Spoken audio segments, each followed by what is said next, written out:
हाँ तो दोस्तों यहाँ पे बंधन बैंक के जितने भी शेयर होल्डर्स हैं उनके माइंड में एक ही क्वेश्चन है कि बंधन बैंक का स्टॉक परफॉर्म क्यों नहीं कर रहा है। उनके माइंड में ऐसा भी लग रहा है कि क्या हमने बंधन बैंक का स्टॉक बाय करके कुछ गलत किया है। तो उसी के क्वेश्चन के हम आंसर्स इस वीडियो में देने वाले हैं, तो इस वीडियो को आप एंड तक जरूर देखिएगा। तो चलिए शुरू करते हैं। तो देखिए दोस्तों यहाँ पे हमें ध्यान देना चाहिए, अगर हम पहले यहाँ पे जो जुलाई से सितंबर वाले यानी कि जो अगर हम Q2 के अगर हम नंबर्स की अगर हम बात करेंगे तो देखिए जहाँ पे अगर हम देखेंगे ऑल ओवर जितने भी बैंक थे तो वहाँ पर सबकी जो एसेट क्वालिटी यानी कि जो ग्रॉस एनपीए के नंबर्स हैं वो इम्प्रूव हुए थे। लेकिन अगर हम बंधन बैंक की बात करेंगे तो बंधन बैंक के ग्रॉस एनपीए के नंबर्स वहाँ पे बड़े थे। और अगर हम करंटली अगर हम देखेंगे तो करंटली वो ग्रॉस एनपीए का नंबर हमें 10.8% पे नजर आता है। तो देखिए ये जो 10 से 11% का जो ग्रॉस एनपीए का नंबर है ये काफ़ी ज़्यादा है। और इसी की वजह से जो बड़े बड़े म्यूचुअल फंड से जो बड़े बड़े एफआईआईज हैं वो यहाँ पर अपना पैसा नहीं डालते, क्योंकि देखिए उन्हें पता है कि यहाँ पर काफ़ी ज़्यादा रिस्क बना हुआ है। और खास करके अगर हम देखेंगे तो म्यूचुअल फंड में हमें जो रिटेल इन्वेस्टर है उनका ही पैसा आता हुआ नजर आता है। तो इतने रिस्की स्टॉक में म्यूचुअल फंड पैसा नहीं डाल सकते। और अगर हम बात करेंगे एफआईआईज की भी तो उनका 35.4% का स्टेक Q4 में था।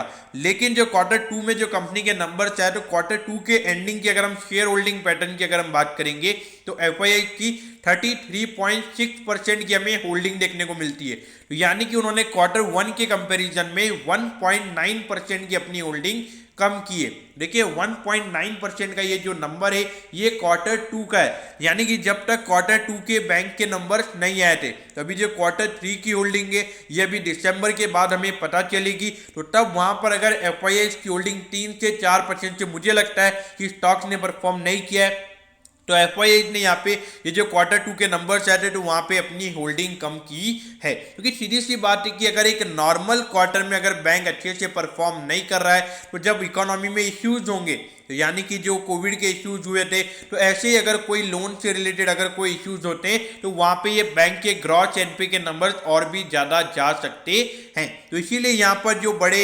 एफआईआईज हैं, जो बड़े डीआईआईज हैं, तो जो जहाँ पे एसेट क्वालिटी इंप्रूव है, जहाँ पे अगर हम देखेंगे तो ज़्यादा इश्यूज नहीं है यानी कि एनपीए से रिलेटेड ज़्यादा इश्यूज नहीं है, तो वहाँ पर ही वो अपना पैसा डालना भी पसंद कर रहे हैं। तो देखिए यहाँ पर बंधन बैंक की अगर हम देखेंगे तो इसी की वजह से यहाँ पर हमें स्टॉक में कोई भी ज़्यादा हमें अपवर्ड मूवमेंट देखने को नहीं मिल रहा है। और मुझे ऐसा लगता है कि जो स्टॉक यहाँ पे लगातार गिरा है, अगर हम देखेंगे तो ऑल टाइम हाई तो 741 का है, वहाँ से तो लगभग 60% ये स्टॉक गिरा है। लेकिन अगर जो 52 वीक हाई से भी अगर हम देखेंगे तो लगभग 450 के लगभग का 52 वीक हाई है, तो वहाँ से भी अगर हम देखेंगे तो अराउंड 40% ये स्टॉक गिर चुका है। तो देखा जाए तो काफ़ी ज़्यादा करेक्शन यहाँ पे हुआ है। लेकिन देखिए मेरे ख्याल से अगर आपने बंधन बैंक में इन्वेस्ट किया हुआ है तो आपका रिस्क एपेटाइट काफ़ी ज़्यादा हाई होना चाहिए। अगर आपका रिस्क एपेटाइट अगर आप एक कंजर्वेटिव या मॉडरेट काइंड ऑफ इन्वेस्टर हैं तो मेरे ख्याल से आपने यहाँ पे बिल्कुल भी इन्वेस्ट नहीं करना चाहिए। मेरे ख्याल से आपके लिए जहाँ पे अगर हम देखेंगे जहाँ पे एसेट क्वालिटी काफ़ी अच्छी है और जिस तरीके से कंसिस्टेंसी पॉइंट ऑफ व्यू से अगर हम बात करेंगे तो वहाँ पे एसेट क्वालिटी अच्छी रही है, तो मेरे ख्याल से वहाँ पर आपने पैसा डालना चाहिए। हाँ हो सकता है कि अगर बंधन बैंक में कल तो अगर सिचुएशन इंप्रूव हो जाती है तो आपको 3 से 4% के कम रिटर्न मिलेंगे, लेकिन एक सेफ रिटर्न आपको मिलेगा, ये बात आपको ध्यान रखना है। अगर यहाँ पर आपको 20% का अगर अपसाइड देखने को मिल रहा है तो 20% का डाउन साइड भी यहाँ पे हो सकता है, तो ये बात आपको बिल्कुल नहीं भूलनी है। इसीलिए मेरे ख्याल से ये जो बंधन बैंक के अगर हम देखेंगे जो एसेट क्वालिटी जब तक बैंक की इंप्रूव नहीं होगी तब तक मुझे नहीं लगता कि ये बैंक का स्टॉक परफॉर्म करता हुआ हमें नजर आएगा। लेकिन देखिए ये इजीली इंप्रूव नहीं हो जाता है। अगर हम देखेंगे तो लगातार हाई प्रोविजनिंग यहाँ पे बैंक कर रहा है, तो कि और जो नेट एनपीए के नंबर की अगर हम बात करेंगे तो लगभग 3% का हमें नेट एनपीए का नंबर देखने को मिलता है।